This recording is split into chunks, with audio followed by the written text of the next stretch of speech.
და დღის სხვა მთავარი თემები ოკუპირებულ რეგიონებში ძალისმიერი მეთოდების გამოუყენებლობის გარანტიები. ეს იქნება საკითხი, რომელსაც ქართული დელეგაცია ჟენევაში დააყენებს. შვეიცარიაში ხვალ მოლაპარაკებათა 23 რაუნდი იხსნება. კონსულტაციების გამართვამდე ერთი დღით ადრე მხარეები ერთმანეთს არაოფიციალურ გარემოში შეხვდნენ.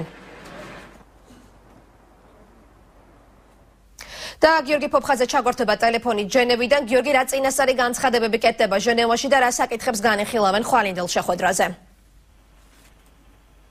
გამარჯობათ, მოგესალმებით, ამთან მივესალმებით ჩვენს ტელე და ინტერნეტ მაყურებელს. დავიწყებ იმ დროს საქართველოს დელეგაცია ჟენევაში ხელმძღვანელობს საგარეო საქმეთა მინისტრის მოადგილე დავით ზალკანიანი, რუსეთის დელეგაციას წარმოადგენს რუსეთის საგარეო საქმეთა მინისტრის მოადგილე გიორგი კარასტინი, ხოლო ევროკავშირის დელეგაციას ფილიპ ლეფორი, ევროკავშირის სპეციალური წარმომადგენელი სამხრეთ კავკასიის კონფლიქტების მოგვარების საკითხებში. ოფიციალურად მოლაპარაკებები ხვალ დაიწყება, როგორც შენ აღნიშნე, თუმცა დღეს მხარეები არაოფორმალურ ფორმატში დღის განმავლობაში ხდებოდნენ ერთმანეთს და ეს შეხვედრები ამ წუთში გრძელდება. რუსეთის და ევროკავშირის დელეგაციის წევრებმა სხვადასხვა ოფიციალური კომენტარებისაგან დღეს თავი შეიკავეს. თუმცა უკვე ცნობილია, რომ მოლაპარაკებების ფორმატში მხარეები განიხილავენ საქართველოს დელეგაციის წინადადებას საქართველოს პარლამენტის მიერ მიღებული რეზოლუციის შესახებ, რომელშიც აისახა კონფლიქტურ რეგიონებში თავდაუსხმელობისა და კონფლიქტის მოსაგვარებლად ძალისმიერი მეთოდების გამოუყენებლობის გარანტიები. მოლაპარაკებაზე მხარეები ასევე ისაუბრებენ სოციალურ და ჰუმანიტარულ ასპექტებზე კონფლიქტის ზონაში ტოლერანტთა უსაფრთხო და თავისუფალი გადაადგილებების პრობლემებზე. აი რას ამბობს დავით ზალკანიანი, საგარეო საქმეთა მინისტრის მოადგილე.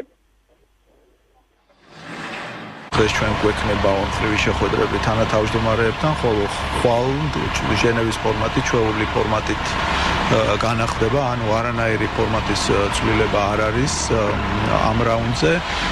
ის ძირითადი საკითხები დღის წესრიგის, რომელიც ჟენევის ფორმატის შემადგენელ ნაწილს წარმოადგენს, უცვლელია, ანუ უსაფრთხოების საკითხები, ტოლვილთა დაიძულებით გადაადგილებულ პირთა დაბრუნება და ჰუმანიტარული საკითხები კონფლიქტის რეგიონში. ეს საკითხები ყველა უცვლელია და სწორედ ამ თემების გარშემო გვექნება საუბარი.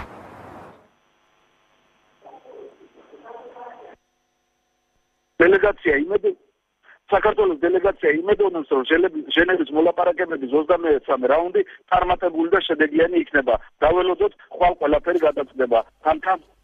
მადლობა გიორგი. გიორგი ფოფხაძე საუბრობდა ჟენევიდან.